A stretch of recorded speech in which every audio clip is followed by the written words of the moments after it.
Esta filosofia os levou a se tornarem a mais secreta e nômade das grandes gangues de motocicleta. Eles não têm sedes nacionais ou regionais. Não gostam que a polícia saiba de onde são, optando por mostrar emblemas representando o seu estado natal. Eles têm de 300 a 400 membros. O território dos pagãs pode ser encontrado em estados como Pensilvânia, Nova York, Ohio, Maryland e Virgínia. Sua brutalidade costuma compensar se estão em menor número. O que os define é sua propensão para a violência. É um grupo muito violento, um grupo nômade. Entre eles são bem introvertidos. Como gangue, tem uma atitude muito antissocial. Os pagãs foram ligados a agressões, roubos e extorsões, além de tráfico de armas e drogas. Desde delitos leves até assassinato.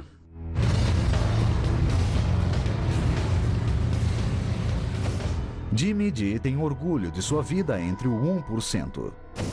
Ele entrou em 72, abrindo mão da carreira no futebol universitário por um estilo de vida de bandido. Aconteceu que eu trabalhava num posto de gasolina à noite, quando fazia faculdade. Às 3 da manhã, só 2 tipos estavam na rua, tiras e ladrões. Então os pagãs rodavam de moto depois que os bares fechavam. Eu os conhecia sim. Uma coisa levou a outra. A vida de Jimmy D deu uma guinada para o lado escuro. Foi quando ele desenvolveu o que ele chama de Jacket. Jacket, folha corrida. A violência na minha ficha faz parte de ser um pagã. A maior parte foi por brigas em bares, guerras de gangues, de motoqueiros. Tudo isso faz parte de ser um pagã. É a vida cotidiana. A questão é que você não leva desaforo para casa. Danny pediu para não revelar sua identidade. Apelido Danny, gangue pagã. Ele aprendeu a valorizar o grupo e a violência acima de tudo. Todo mundo cai junto, é assim. Você entra junto, sai junto, é simples assim. Danny conheceu os pagãs em Nova York. Se você quer rodar em Long Island e usar um emblema, você é um pagã, pronto. Não tinha nenhum si ou mais. Logo, ele começou a se sentir parte da turma. Eu me metia em encrencas e eles sempre me davam apoio e eu dava a eles. Era um bom arranjo. Danny se filiou no início dos anos 90. Seu patrocinador se certificou de que ele sabia quem eram os inimigos desde o dia do juramento feito por Danny. Eu fui à casa dele e ele disse: escuta, todos nós queremos você dentro. Como um pagã, queremos ter certeza que você sabe que estamos em guerra com os Hells Angels. Os Hells Angels são inimigos mortais dos pagãs e a maior gangue de motocicleta do mundo. Danny nunca esqueceu isso, tornando-se um soldado leal e eficiente na guerra entre os dois bandos. Já sentiu o cheiro de sangue? Tirar dentes do soco inglês ou do cabo do machado, pedaços de cérebro. Olha, eu já vi surras homéricas, coisas da pesada.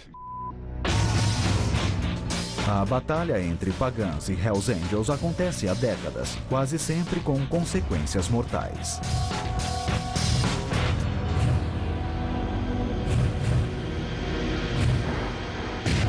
23 de fevereiro de 2002.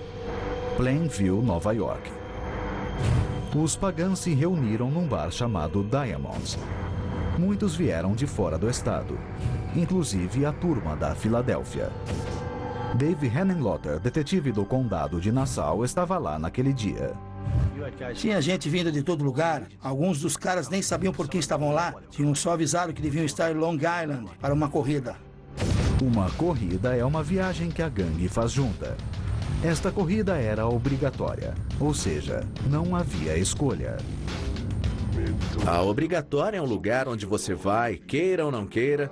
Mesmo que a sua mulher vá ter bebê, não tem jeito, você vai.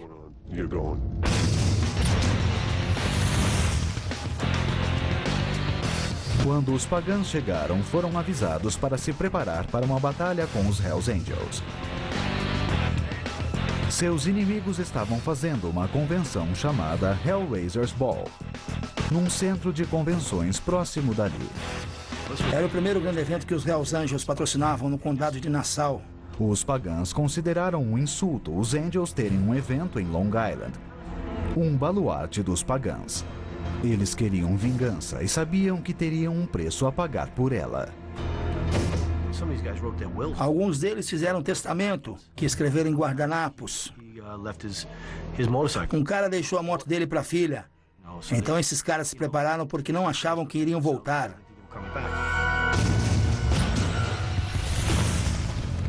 O Hellraisers Ball era aberto ao público, significando que havia muitas mulheres e crianças misturadas aos membros das gangues.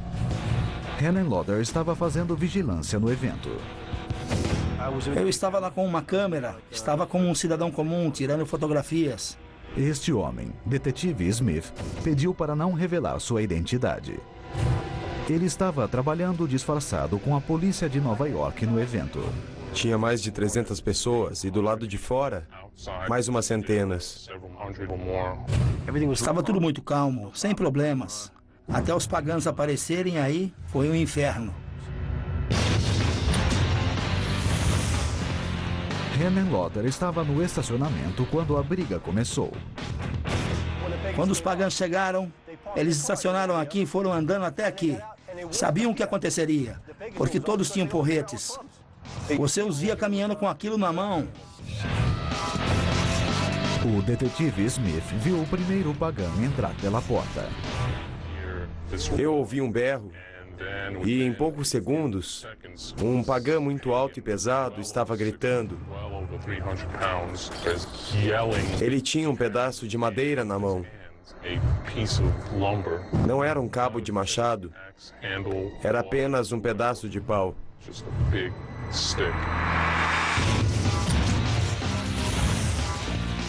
Os pagãs começaram a abrir caminho lá dentro, armados com pedaços de paus e uzis, canos de metal e facas. O detetive Smith percebeu um Angel se preparando para se defender. Ele se agachou e pegou uma pistola semiautomática. A cena virou uma guerra total.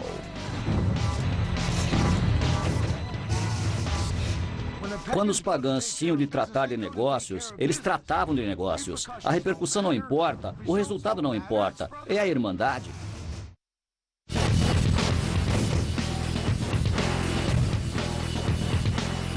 Os pagãs se orgulham de ser a gangue de motocicleta mais violenta dos Estados Unidos. Esses motoqueiros nômades espalham terror pelo Nordeste, intimidando quem estiver em seu caminho. Pela cultura deles, eles acham que tudo o que fazem é correto, porque isso foi instilado neles. Se matam alguém, estão matando porque era apropriado, porque aquela pessoa fez alguma coisa contra a organização, algo contra o clube. Em relação aos cidadãos, você está acima deles. Quanto aos caras de outros clubes, você está acima deles. O código secreto dos pagãs exige que os membros devem estar dispostos a morrer pelos outros, sem questionamentos.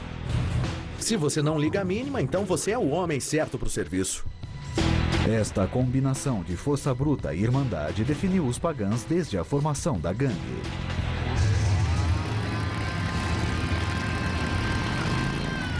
As origens do clube não são claras para os de fora. Alguns dizem que começou em 1959 em Maryland e alegam que a meta era correr de motocicleta. O foco não durou. Quando falamos em grupos de motocicleta ilegais, dizemos gangue. Embora possam ter começado nos anos 50 ou 60 como clubes de corrida, eles evoluíram para o crime organizado tradicional.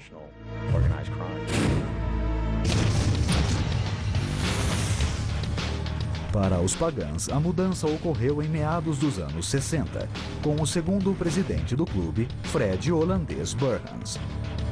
Os sócios acreditam a ele o que os pagãs são hoje. Quando comecei, o presidente era holandês, o holandês Burhans. Sua política era matar todos eles. O holandês expandiu o clube, fundando meia dúzia de regionais na Virgínia e em Maryland. Os primeiros membros usavam suásticas para assustar as pessoas, mas dizem que o racismo nunca fez parte do código dos pagãs. Numa época, eu usava uma suástica. É o poder do medo. Faz parte de chamar a atenção do público. Não me entenda mal. Tem racistas nos pagãs. Tem racistas em toda parte. No início dos anos 70, Jimmy Dee e seus irmãos só gostavam de sair de moto, curtir e dormir com o maior número possível de mulheres. Se não tivesse sexo grupal, eu nunca teria entrado para os pagãs. Era uma enorme orgia, todo mundo nu, misturado numa pilha.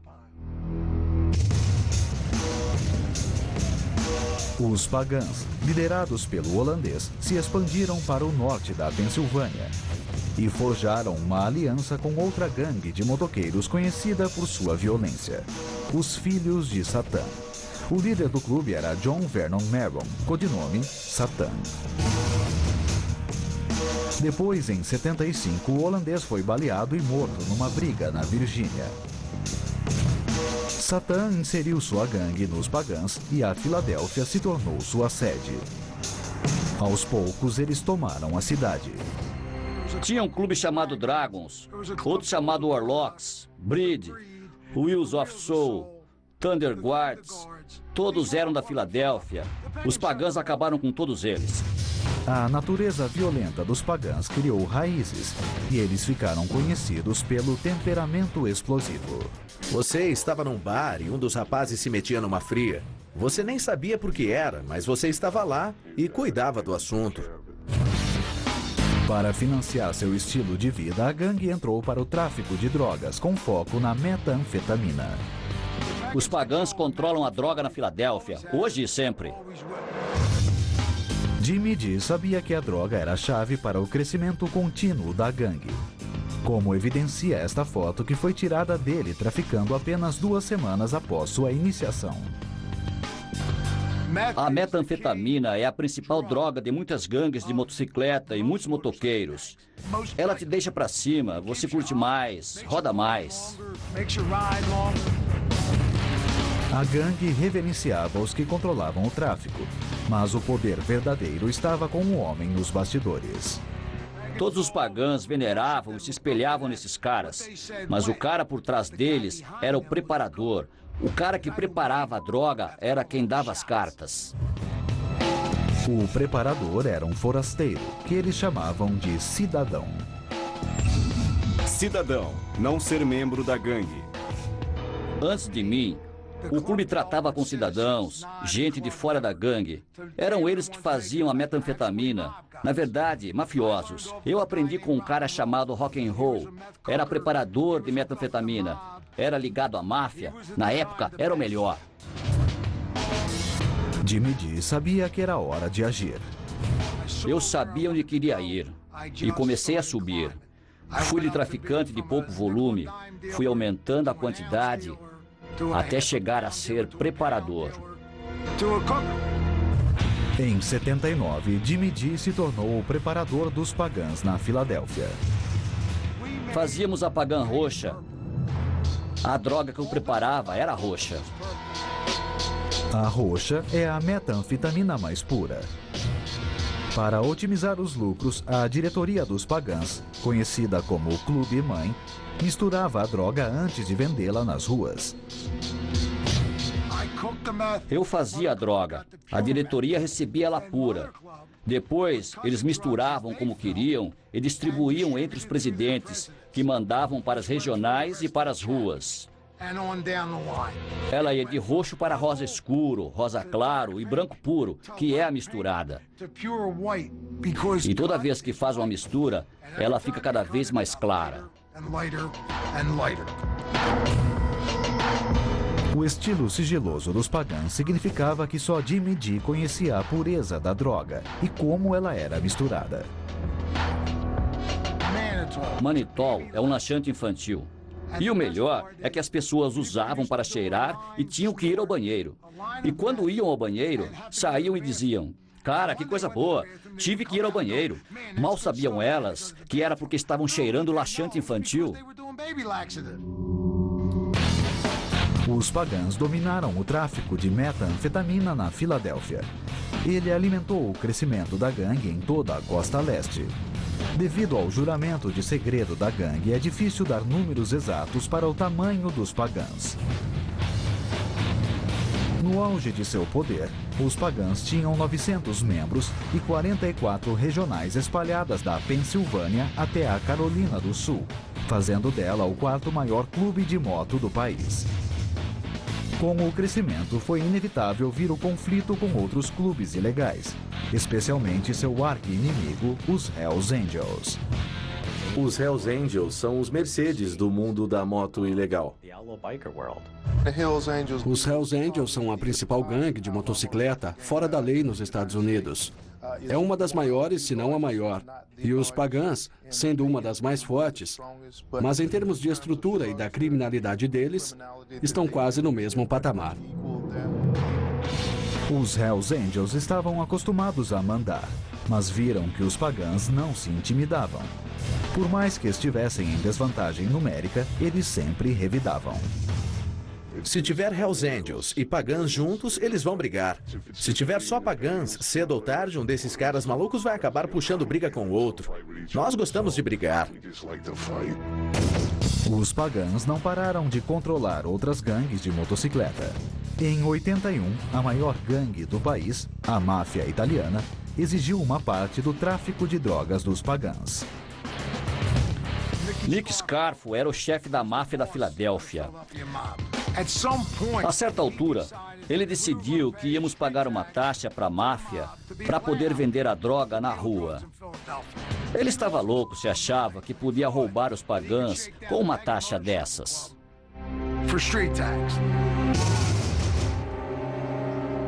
A máfia se cansou das recusas dos pagãs e tentou pressionar a gangue sequestrando um fornecedor da droga.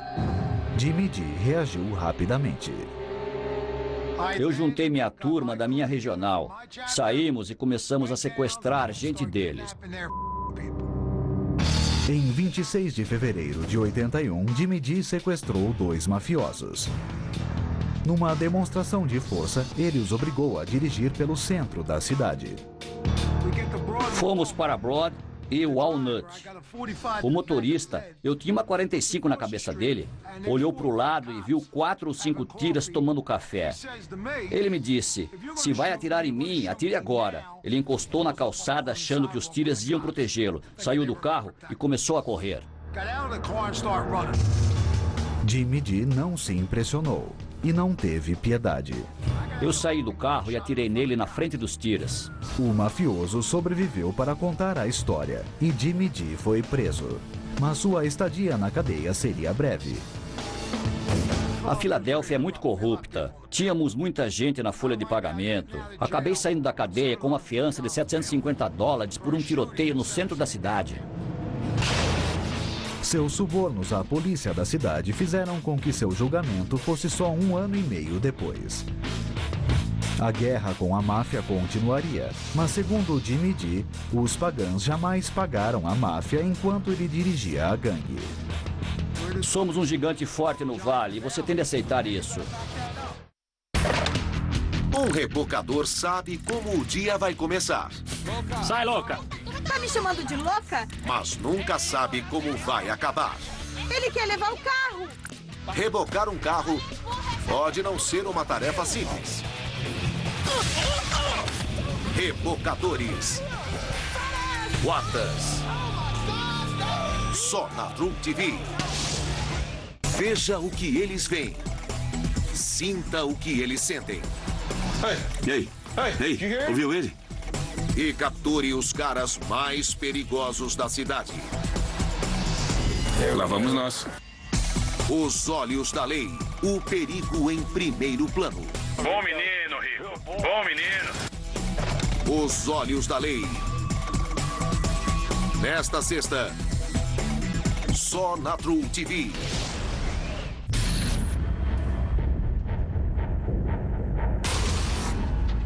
The country we all hoped we were coming back to no longer exists.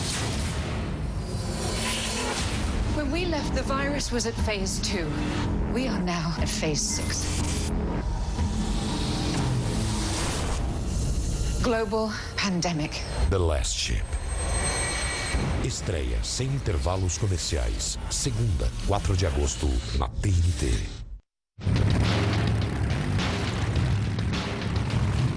A gangue de motocicleta Pagãs montou uma irmandade criminosa baseada na violência e no tráfico de drogas. Eles permaneceram secretos e exclusivos, mantendo o controle sobre seu território com leis próprias. Pagãs vivem pelas regras dos pagãs. Não queira ser julgado pelas leis do Estado. Não queira responder às leis da sociedade. Pagãs respondem ao seu próprio código. Este código está na Constituição dos Pagãs, que regula os requisitos de admissão, os papéis da mulher e até o tipo de moto que os membros podem ter. Tem de ser uma Harley Davidson de 900 cilindradas ou mais. Isso está no livro de regras. Tem de ser assim. Este é um clube legal com mais regras do que a maldita Constituição. A fim de usar o nome dos Pagãs, os membros devem seguir essas regras. Mas Jimmy D diz que só uma importa realmente. A primeira regra é: o clube mãe é Deus. O clube mãe é como a gangue chama a sua diretoria. O clube mãe fixa diretrizes nacionais e condutas. As regionais estão sob esta regra. A estrutura das regionais parece com a militar, com um sargento de armas, um comandante e soldados que estão sob o comando do presidente seccional, ou que os pagãs chamam de costas de diamante. Estes líderes usam um emblema na forma de diamante nas costas de suas jaquetas. A palavra deles é lei. Você tem de ouvir seu diamante, tem de fazer tudo o que ele mandar você fazer.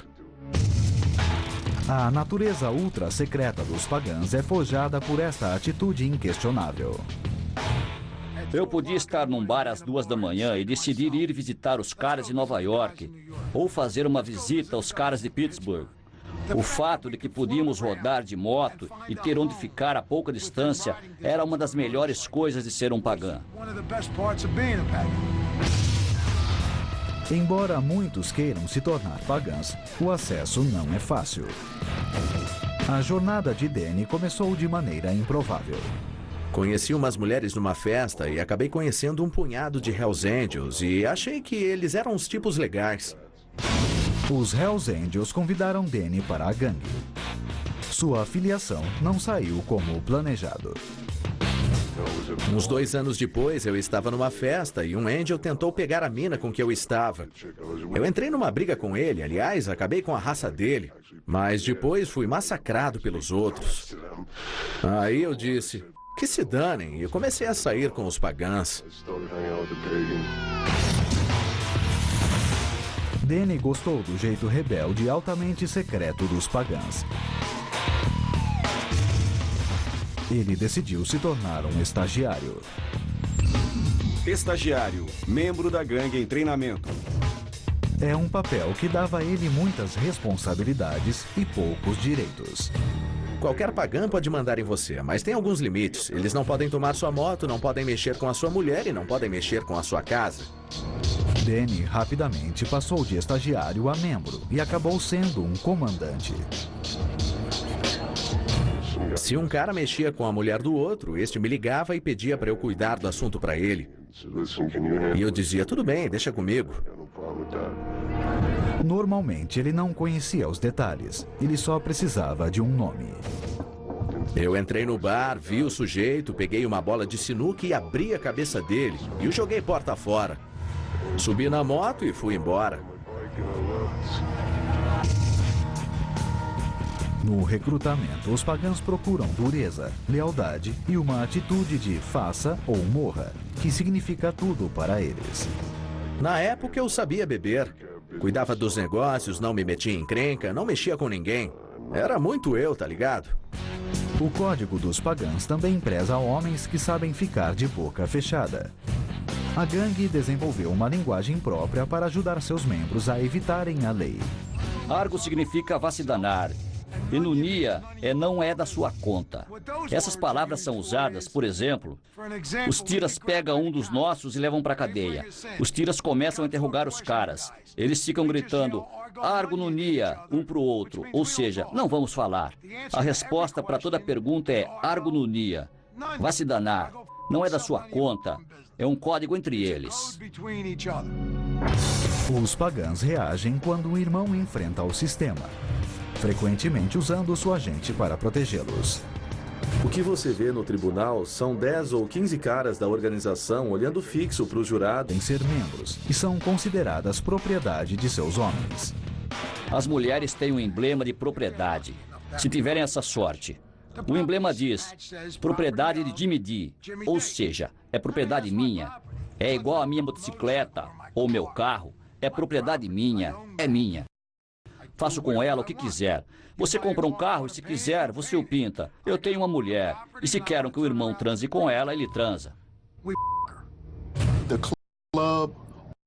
O clube e seus membros vêm em primeiro. Os negócios costumam vir em segundo. A moto vem em terceiro, o cachorro em quarto e as mulheres por último. Apesar de como são tratadas, não faltam mulheres dispostas a ser propriedade de um pagano. Querem aborrecer o pai ou algo assim, entende? Mas quem sabe o que faz as minhas fazerem as coisas? E não entendo por que elas querem transar com um motoqueiro sujo. É incrível. É como um imã. O clube, o estilo de vida, a fama, o poder, isso atrai elas como um imã. E tem mais mulheres loucas para fazer parte disso do que homens. As mulheres costumam participar do tráfico dos pagãs. Às vezes, a gangue as usa para levar drogas ou armas. Algumas gangues usam as mulheres para vigiar, usam as mulheres para obter informações, usam as mulheres colocando-as em lugares ou serviços específicos.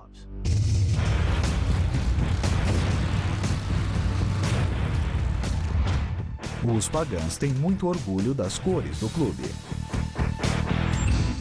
Cores, jaquetas do clube.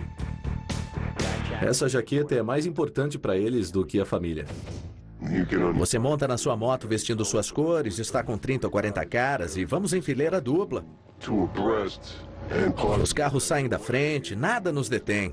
É como uma extensão do seu poder, sabe? O logotipo deles fica no emblema central das jaquetas. Os Hells Angels têm a cabeça da morte, que é um personagem inventado. Os Outlaws têm o Charlie, que são pistões cruzados e uma caveira. São figuras e desenho animado. Os Warlocks têm a Árpia, que tem um peito, é metade homem. Eles não sabem o que é. O emblema central dos pagãs é o Zutar.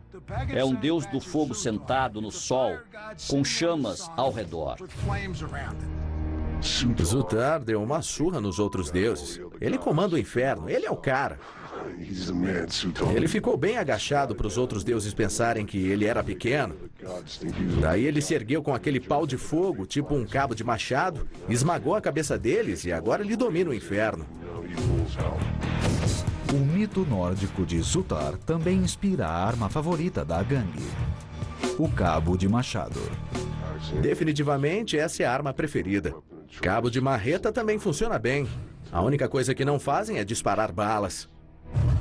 Os pagãs se dispõem a esmagar cabeças sem provocação.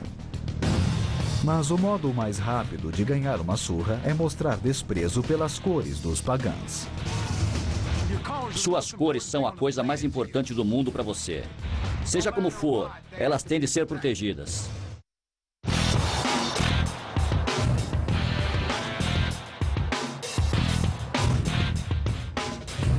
Na Filadélfia, o clube de motocicleta pagãs domina com um pacto de violência. Viver como pagão, morrer como pagão. Seu amigo pode ser o maior cretino do mundo e puxar briga por nada. Mas não faz mal. Você apoia seus irmãos de qualquer modo, entende? É assim.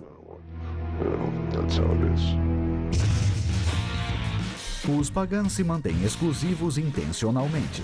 Eles acreditam que isso lhes dá uma vantagem sobre clubes maiores. Quando eu era da gangue, eu conhecia cada pagã. E se você recebe uma ligação de que um pagã está com um problema a 2.000 quilômetros de você, é fácil ir até lá ajudá-lo. Se eu sou um Angel e recebo uma ligação de um Angel na Califórnia e eu sou de Nova York, o nome dele é Dog S, sei lá, eu não o conheço. Não sei se vou sair correndo para ajudar. Esta irmandade fechada não é perfeita. E o sangue nem sempre fala mais alto que o dinheiro. Jimmy D descobriu isso do pior modo. Os pagãs me acordaram. Negócio é negócio. Grana é grana. Irmandade é o embuste. Em 1982, Jimmy estava na prisão depois de balear um mafioso na frente de policiais, quando lhe contaram que 3 pagãs estavam conspirando com a máfia para matá-lo e assumir o controle do tráfico. Por $10.000, os 3 caras me venderam e deram o sinal verde para a máfia me matar sem repercussões. Eu era da turma. Eu era o pagã mais pagã deste mundo. Era só o que importava para mim. Descobrir que meus manos, minha gente me deu para ser morto pelos malditos mafiosos foi mais do que pude aguentar. Foi uma traição muito dura. Jimmy D tomou uma decisão. Ele entregou os homens que já o tinham entregado, dando às autoridades federais detalhes prejudiciais à gangue. Eu passei por cima de cada pagã. Se não tivessem me entregado, eu ainda seria um pagã. Eu teria ido para a prisão, ficado de boca fechada e voltado de cabeça erguida. Ao me entregar, eles provocaram essa minha reação. Os federais usaram as informações de Jimmy D para começar a montar casos sólidos contra os pagãs.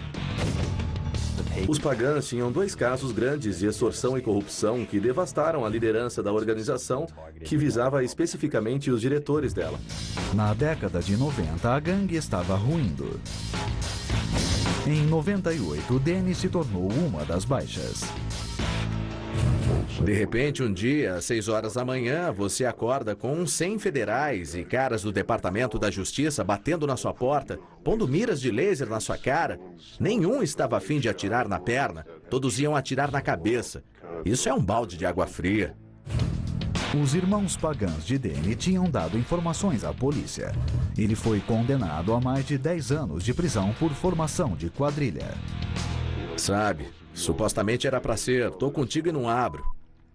Cara, quando chegamos no tribunal, foi cada um por si, salvando a sua própria pele. Enquanto os pagãs desmoronavam, seu maior rival, os Hells Angels, avançavam sobre seu território. Em 2000, os Angels tinham estabelecido fortalezas em Nova Jersey e Nova York. Quando tentaram entrar na Filadélfia, os pagãs sabiam que tinham de se posicionar. Foi o fundamento para uma das maiores batalhas entre gangues da história.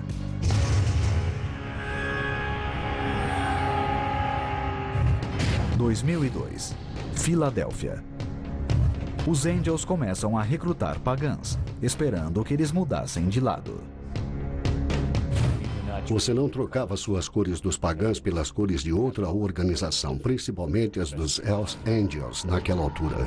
O primeiro pagã a se tornar um Angel foi Tom Pensador Woods, ex-líder da diretoria dos pagãs. Ele contatou os Angels e lhes ofereceu a regional da Filadélfia, dizendo: é isso, queremos entrar, nos deem as cores e viramos Angels. Nós lidamos com os pagãs daqui, damos a vocês a Filadélfia. Eu acho que isso foi visto como um pecado mortal, por assim dizer, entre os motoqueiros. A traição produziu fúria entre os membros dos pagãs.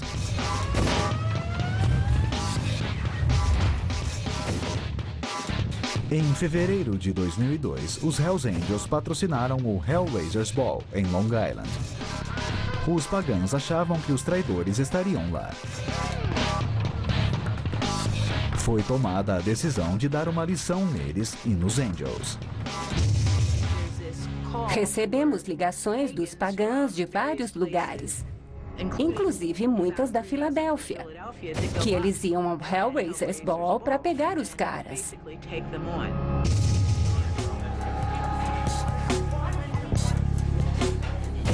Os pagãs se reuniram, fizeram seus testamentos e invadiram o evento público.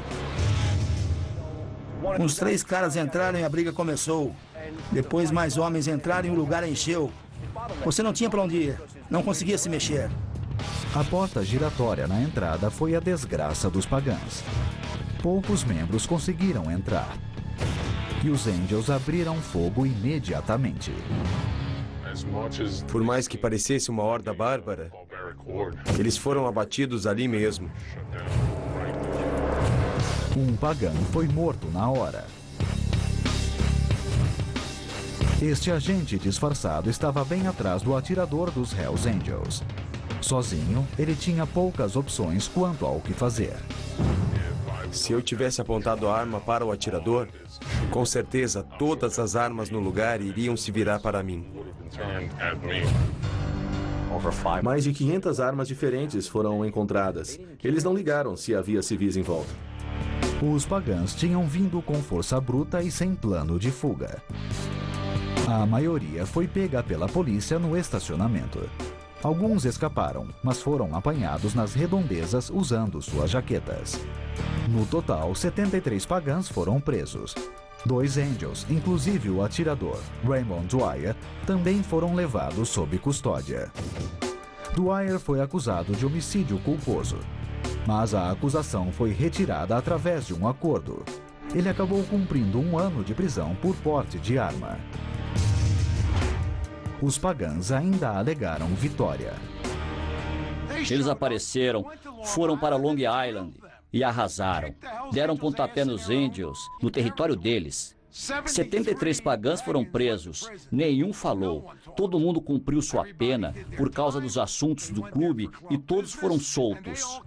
Eles deixaram bem claro que irão a qualquer lugar, a qualquer hora e cuidarão dos negócios. A guerra estava longe de acabar e os Hells Angels estavam ávidos por vingança. Em março de 2002, um estúdio de tatuagem dos pagãs foi incendiado com uma bomba na Filadélfia. A polícia suspeitou que foi uma retaliação dos Angels.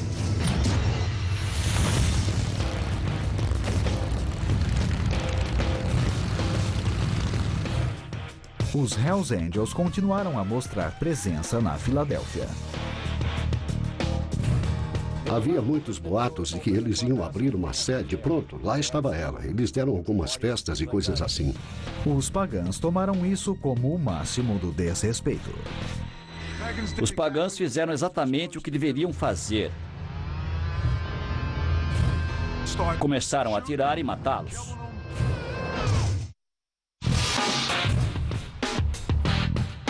Filadélfia. A cidade era domínio dos pagãs há décadas. Mas os Hells Angels estavam invadindo seu território e a guerra entre eles se intensificou. Em 2005, os pagãs levaram a batalha ao extremo e assassinaram o presidente da regional dos Angels, Tom Pensador Woods. Ele era um dos pagãs que abandonaram a gangue pelos Angels. Os pagãs o seguiram e o mataram numa via expressa. O mataram bem ali. Foi quando ficou claro que a Filadélfia era dos pagãs. Os Angels vieram para a cidade. Ele era o presidente. Ele era o homem. Os pagãs o mataram. Ninguém jamais foi preso pelo crime. A ousadia do homicídio bastou para fazer os Angels entregarem a Filadélfia aos pagãs. Dizia-se na comunidade de inteligência que o pessoal estava ficando preocupado com o nível de violência. A quantidade de atenção e problemas que isso atraía não valia a pena. Eu nunca tinha visto Hells Angels saírem de uma cidade importante daquele jeito. Eles fecharam as portas e se mandaram.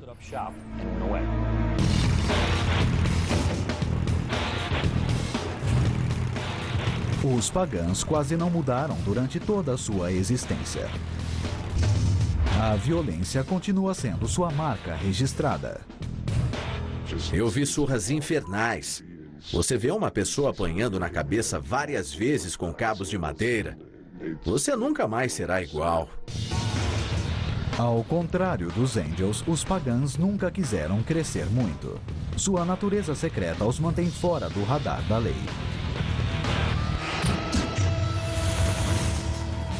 Hoje, os pagãs estão se reconstruindo, tentando recrutar novos membros para substituir os que eles perderam na batalha com os Angels. Os pagãs tiveram problemas nos últimos 10 anos. Outras organizações estão às portas dos pagãs, querendo dominar. Os mongols, os warlocks. Não os vejo entregando os pontos para nenhuma gangue rival tão cedo. Eles vão ficar e lutar até o fim. Não os vejo recuando e fugindo. Os pagãs também tentaram limpar sua imagem. Jimmy D diz que é uma manobra cínica. Agora querem ser bonzinhos. Querem rodar na frente do bando e ir fazer caridade no hospital infantil. Que bando de sacanas. Nós somos o 1%, somos fora da lei, não somos bonzinhos. Muitos amigos meus ou estão na prisão perpétua ou estão mortos por terem feito o nome dos pagãs como bandidos. Se os pagãs continuarem sigilosos, Jimmy D vê oportunidades para recomeçar o negócio e recrutar novos membros. Ainda mais enquanto as autoridades estão ocupadas com questões mais urgentes. O governo está gastando uma grana em segurança nacional depois do 11 de setembro e deram luz verde para os grupos de motocicleta. Agora é a hora.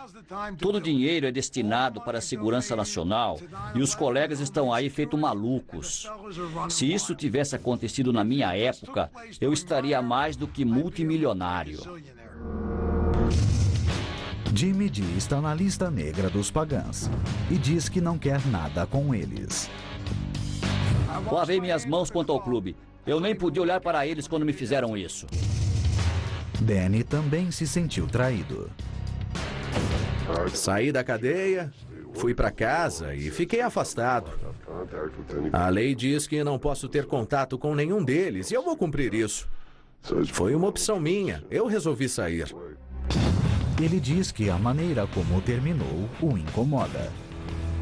Você constrói essa coisa para ela ficar como é e depois uns dedos duros põem tudo a perder. É claro, isso vai te matar, sabe? Isso vai mexer com a sua cabeça de algum modo. Os que continuam sendo pagãs sempre viverão por um código próprio, custe o que custar. Eles sempre serão maus, sempre serão loucos, irão a limites extremos para fazer o que querem fazer. Esses pagãs são dinossauros, mas são dinossauros da pesada.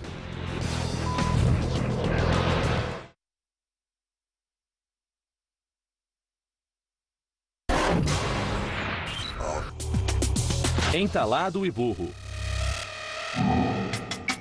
Os tiras de San Antônio são avisados de um roubo em andamento numa lanchonete. Os guardas procuram o bandido, mas nada. Eles olham nos corredores, no almoxarifado e aí olham na grelha. Ele desceu pela chaminé. Só dá pra ver os pés dele pendurados.